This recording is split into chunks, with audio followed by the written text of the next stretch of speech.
तो स्टार्ट करते हैं आज का सेशन। सबसे पहला क्वेश्चन आज का ये रहा, आपको बताना है कि इनमें से कौन कौन से सेंटेंसेस हैं जो इनकरेक्ट हैं। तो आपको इनकरेक्ट वाले सेंटेंसेस आइडेंटिफाई करने हैं। तीनों सेंटेंस को ध्यान से पढ़िए और मुझे बताइए कौन सा सेंटेंस है जो गलत है। और आपके पास 45 सेकेंड्स का टाइम है and your time starts now. चलिए ट्राई इट आउट एवरीवन, सभी लोग ट्राई करेंगे।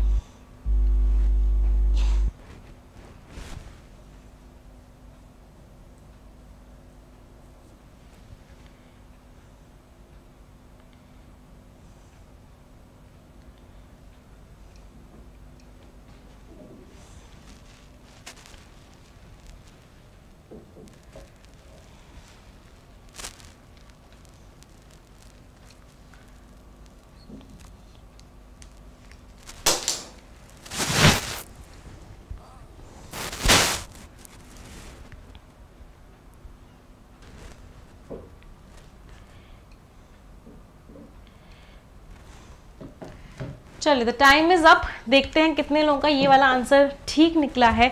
सबसे पहले हमने फर्स्ट स्टेटमेंट को पढ़ा, आई स्टैक्ड। स्टैक करने का मीनिंग क्या होता है? एक के ऊपर एक रखना। स्टैक्ड मीन्स एक के ऊपर एक रखना। तो मैंने क्या किया, ज़्यादातर स्पेक्टिकल्स जो थे, ज़्यादातर चश्मे जो थे, उनको एक के ऊपर एक रखा। ऑन हायर शेल्स, ऊपर वाली शेल्स में मैंने एक के ऊपर एक चश्मों को रख दिया। एंड प्लेस्ड द इन्वर्टर, और जो मेरे पास इन्वर्टर था और जो बैटरी थी वो मैंने स्टैक ऑफ चेयर।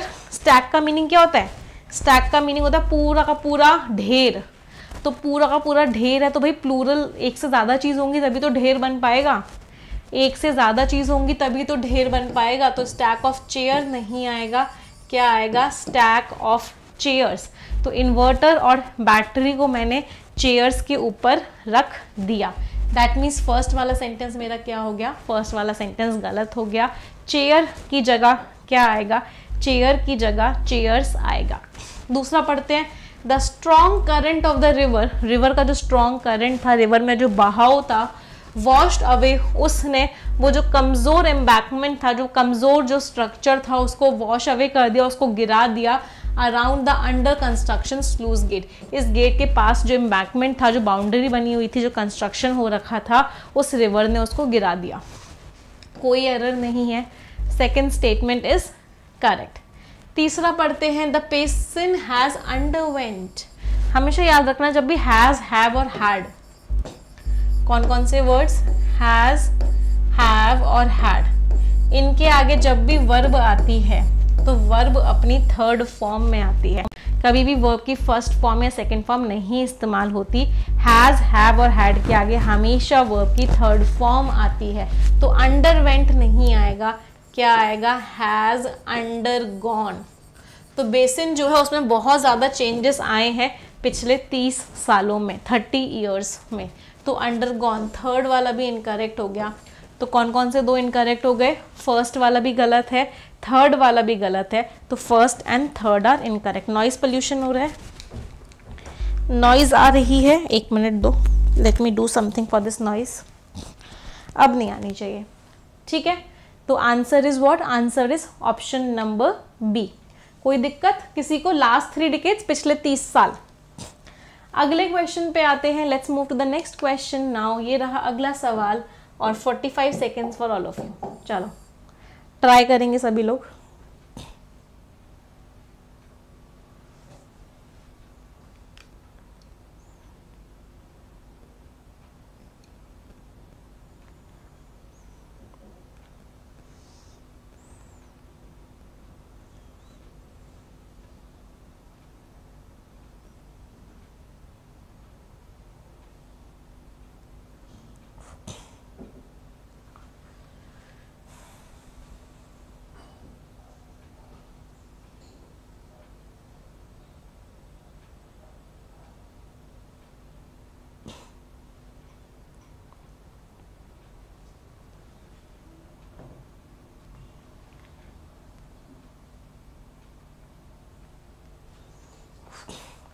चलो the time is up, time over हो चुका है।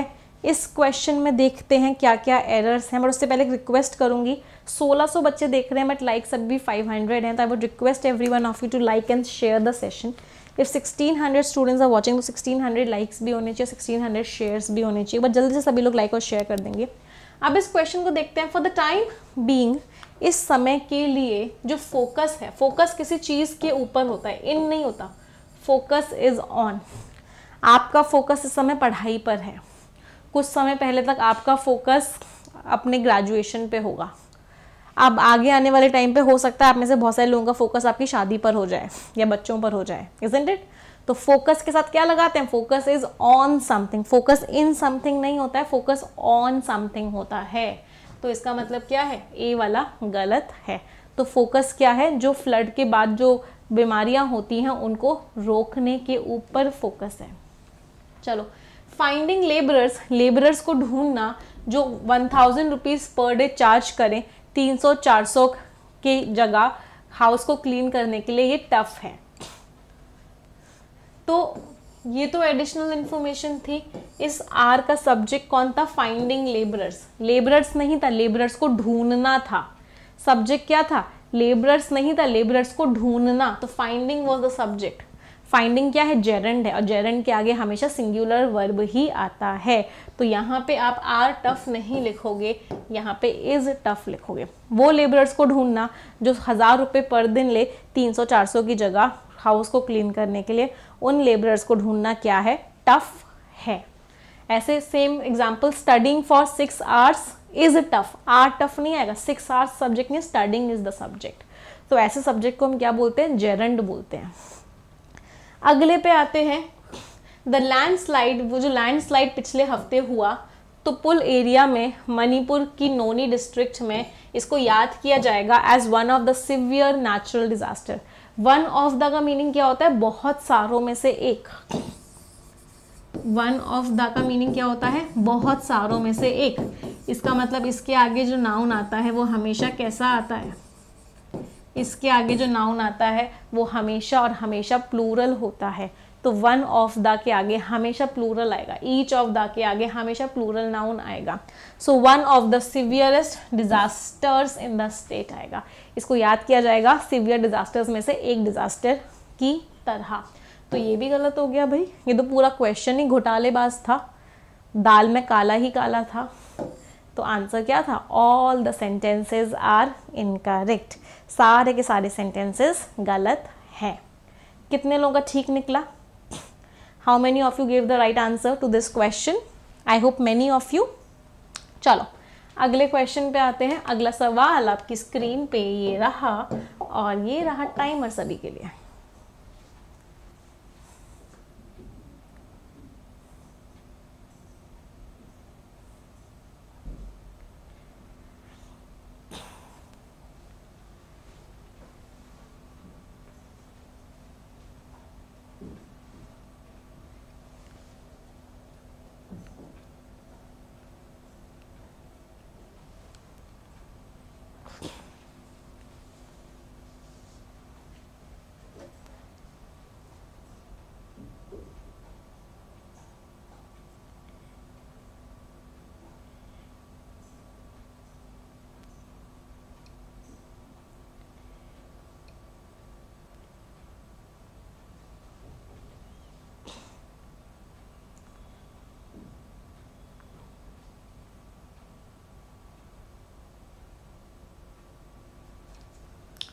चलिए, द टाइम इज अप, समय खत्म हो चुका है। इस सवाल को देखते हैं क्या क्या गलतियां हैं इसमें।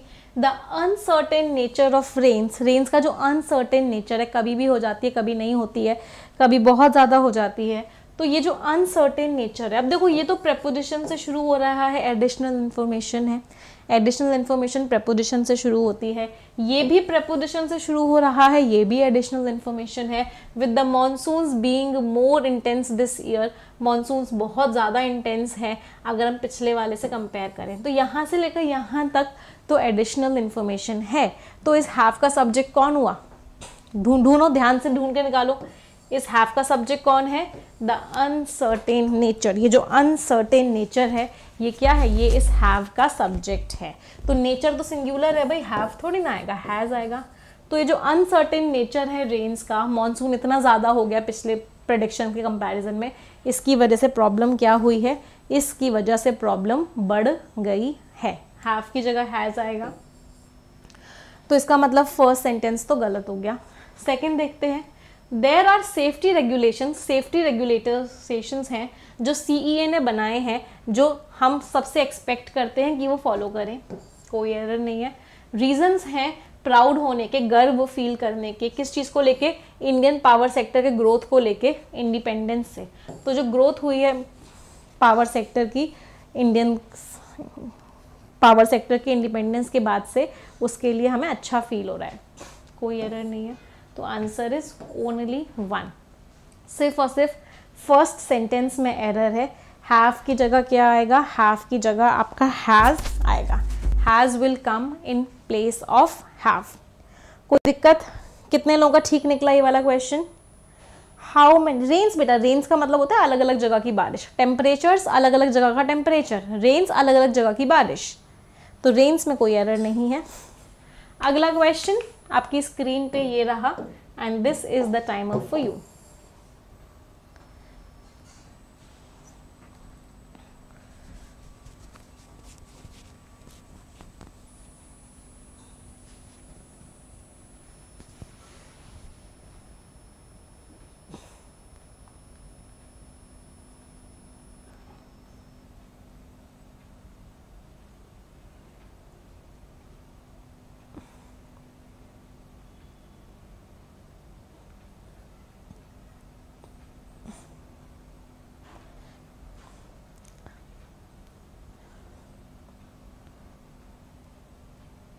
एक बच्चे का डाउट है, पहले वो डाउट ले लेती हूँ पिछले वाले क्वेश्चन में, फिर मैं इस क्वेश्चन को एक्सप्लेन करूंगी।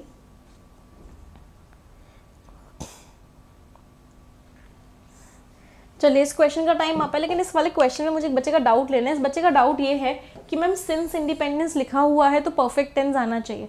बेटा ये सिंस इंडिपेंडेंस ना ग्रोथ के लिए लिखा हुआ है कि इंडियन पावर सेक्टर की जो ग्रोथ हुई है इंडिपेंडेंस से, और इसमें कोई टेंस ही नहीं है। क्या इस ग्रोथ को लेके कोई टेंस है? नहीं, कोई टेंस ही नहीं है। ये वाला अलग पार्ट था, ये वाला अलग पार्ट है, इसका कोई टेंस ही नहीं है, तो परफेक्ट टेंस तो आने की कोई बात ही नहीं होती। अगर इंडिपेंडेंस इसके लिए इस्तेमाल हुआ होता कि रीजंस हैं इंडिपेंडेंस से, तब जाके इसमें परफेक्ट टेंस आता है। इसका और इसका कोई लिंक ही नहीं है आपस में, ये दोनों बिल्कुल अलग अलग पार्ट हैं सेंटेंस के, इसलिए यहाँ पे कोई भी परफेक्ट टेंस का इस्तेमाल नहीं हुआ। चलो अब इस पे आते हैं, लेट्स कम ओवर हियर। तो जो इलेक्ट्रोक्यूशन हुआ due to accidental contact with living conductors, तो ये जो प्रॉब्लम हुई इसकी वजह से, is the immediate cause for accidents नहीं होता, immediate cause of accidents. Accidents का ये कॉज है, तो एक्सीडेंट्स का ये कॉज है, इसका मतलब क्या हुआ, एक्सीडेंट्स के लिए कारण नहीं है, एक्सीडेंट्स का कारण है। तो कॉज फॉर एक्सीडेंट्स नहीं आएगा, हम यहाँ पे क्या लिखेंगे, कॉज ऑफ एक्सीडेंट्स। तो मेजॉरिटी ऑफ केसेस में ये कारण होता है एक्सीडेंट्स का। चलो भाई फर्स्ट वाला गलत हो गया।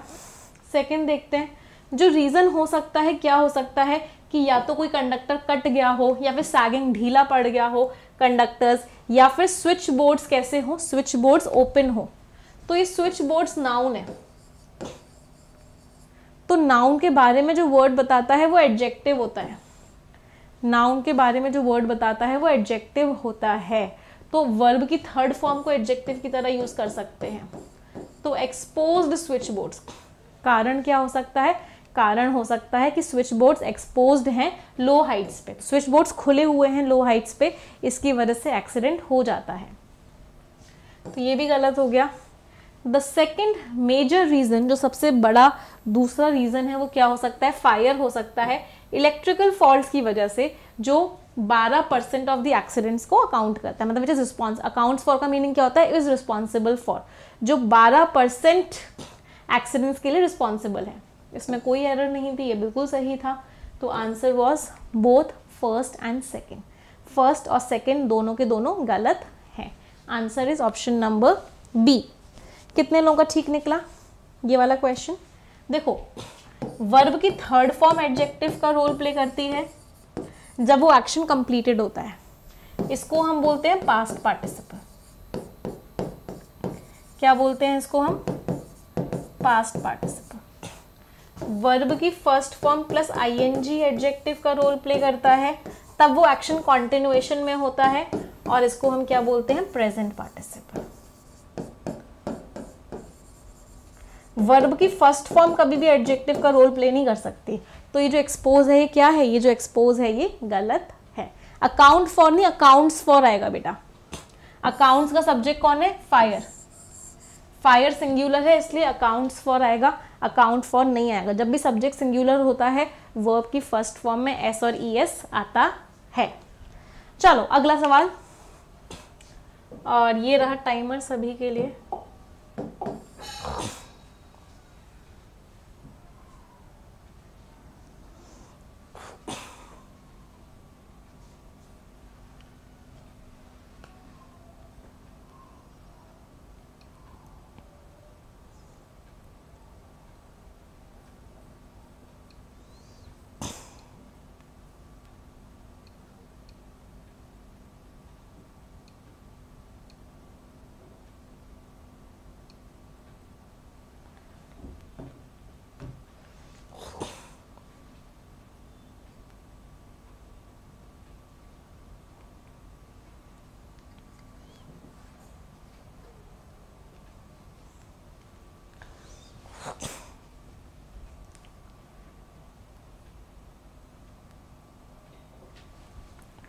चलिए, द टाइम इज अप।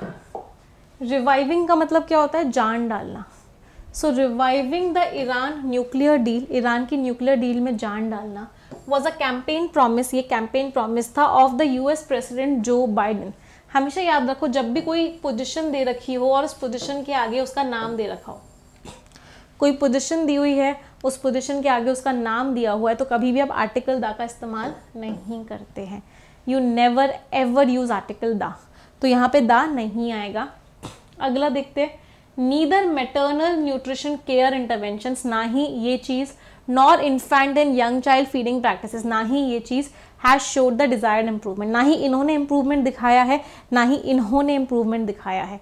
अब क्या होता है, जब भी नीदर या नॉर लगा होता है बेटा, जब भी नीदर या नॉर लगा होता है, वर्ब जो होती है वो हमेशा नियरेस्ट सब्जेक्ट के हिसाब से आती है।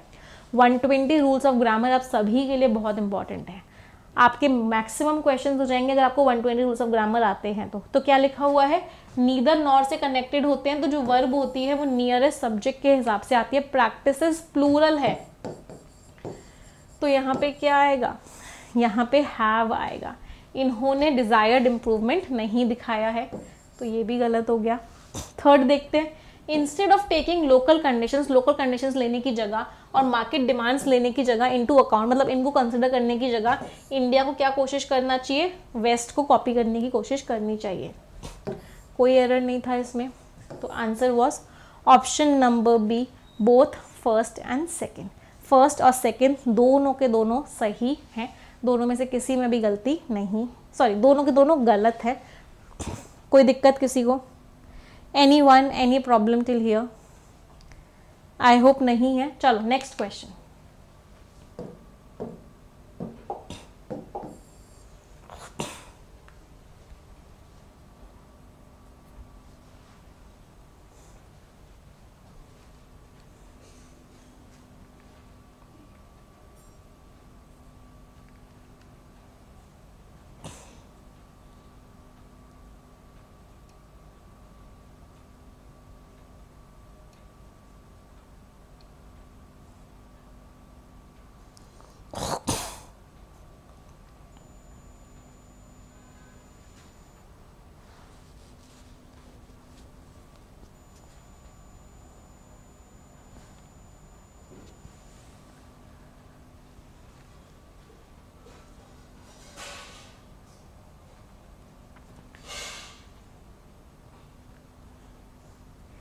Time is up, let's look at this question. Most of the recycling of valuable material, ज़्यादातर जो वैल्यूएबल मटेरियल होता है उसकी रिसाइकलिंग होती है, उसको हम इनफॉर्मल सेक्टर के अंदर करते हैं यूजिंग, ये एडजेक्टिव है, टेक्नोलॉजी के बारे में बता रहा है, तो इनएफिशिएंट आएगा। ज़्यादातर रिसाइकलिंग जो हम करते हैं वो इनएफिशिएंट और अनसेफ टेक्नोलॉजीज़ का इस्तेमाल करके करते हैं, तो इनएफिशिएंस नहीं, इनएफिशिएंट आएगा, एडजेक्टिव आएगा, गलत हो गया।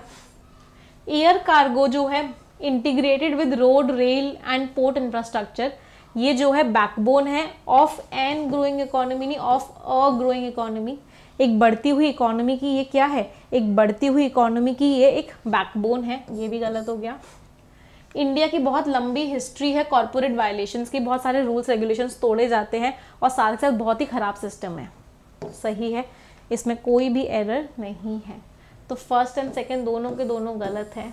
तो what is the final answer? Final answer is option number C, both first and second. Scores everyone, क्या क्या स्कोर्स रहे सभी के? ये सभी के लिए होमवर्क क्वेश्चन है एंड आई होप सभी लोगों को पता है जितने भी बच्चे होमवर्क क्वेश्चन का सही आंसर देते हैं उनमें से कुछ बच्चों को सिलेक्ट करके कुछ प्राइजेस दिए जाते हैं। तो ये होमवर्क क्वेश्चन है, सभी लोग कमेंट में मुझे इस क्वेश्चन का आंसर बताएंगे। अगर 3000 बच्चे भी इस वीडियो को देखते हैं तो 3000 कमेंट्स मुझे चाहिए इस क्वेश्चन के सही आंसर के। अब आगे के क्वेश्चन हम अपनी आगे की क्लास में करेंगे। आई होप सभी को पता है कि कल जो है, कल क्या है, कल आपका मॉक टेस्ट नंबर 2 है। आज मॉक टेस्ट नंबर 1 हुआ था, कल मॉक टेस्ट नंबर 2 है 1:30 बजे इसी चैनल पे, यहीं पे। रिड्रेस सिस्टम भी यूज़ करते हैं, रिड्रेसल सिस्टम भी यूज़ करते हैं, दोनों सही होते हैं। इसके बारे में तो आपको पता ही है। कल के विनर्स जो मैंने आपको बोला था कि 10 बच्चे जो कमेंट करेंगे, जो बच्चे कमेंट करेंगे उनमें से 10 बच्चों को गिव अवे दिए जाएंगे। तो कल के गिव अवे के जो विनर्स हैं वो ये सारे के सारे बच्चे हैं। अपना नाम देख लो इस लिस्ट में है या नहीं, और आप सभी को टीम कांटेक्ट करेगी। एक मेल ज़रूर कर देना, एक स्क्रीनशॉट भेज देना कि वो कमेंट आप ही ने किया था, and team will contact you and give away your give away.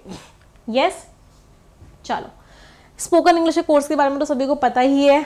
Live classes, recorded classes, zoom sessions, face to face sessions, PDF, hard copy books, सारी चीज़ें मिलती हैं आपको स्पोकन इंग्लिश के कोर्स में। जिस पर 20% का डिस्काउंट चल रहा है 5 नवंबर तक। जो बच्चे कंप्लीट बैंकिंग और एसएससी की तैयारी करना चाहते हैं मेरे साथ, और आज के टाइम पे सबको पता है कि अनअकैडमी पे इंडिया के best of the best faculties हैं। तो if you really preparing for banking exam और SSC exam and you want to prepare with the best of the best faculties of the country, तो आपको आज के आधी सब्सक्रिप्शन ले लेना चाहिए। 12 या 24 महीने में से आप कोई भी एक सब्सक्रिप्शन ले सकते हो। 24 महीने का हालांकि सबसे सस्ता पड़ता है। कोड आपको क्या लगाना है? निमिषा। इस कोड को लगाओगे आपको मैक्सिमम डिस्काउंट मिल जाएगा। आइकॉनिक लोगे आपको बुक्स भी मिल जाएंगी सारी की सारी हार्ड कॉपी में। जैसे ही सब्सक्रिप्शन लो, परफेक्शन बैच में डेली लाइव आना स्टार्ट कर देना 8:30 बजे, which is very very important for all of you. इस टेलीग्राम चैनल को ज्वाइन कर लो, आपको सारी की सारी पीडीएफ मिल जाएगी। ठीक है, चलिए तो आज का सेशन एंड करते हैं। 3 सेंटेंसेस सभी लोग मिलके बोलेंगे, 1 2 3 and go. English is a very easy language. I am very good at English and I will definitely get my dream job. Thank you everyone. Bye bye. Take care. Stay blessed. Tata. जिनको give Awez नहीं मिले हैं, आप homework question का answer दो, आपको give away मिल जाएगा आगे की क्लासेस में। Okay, bye bye everyone.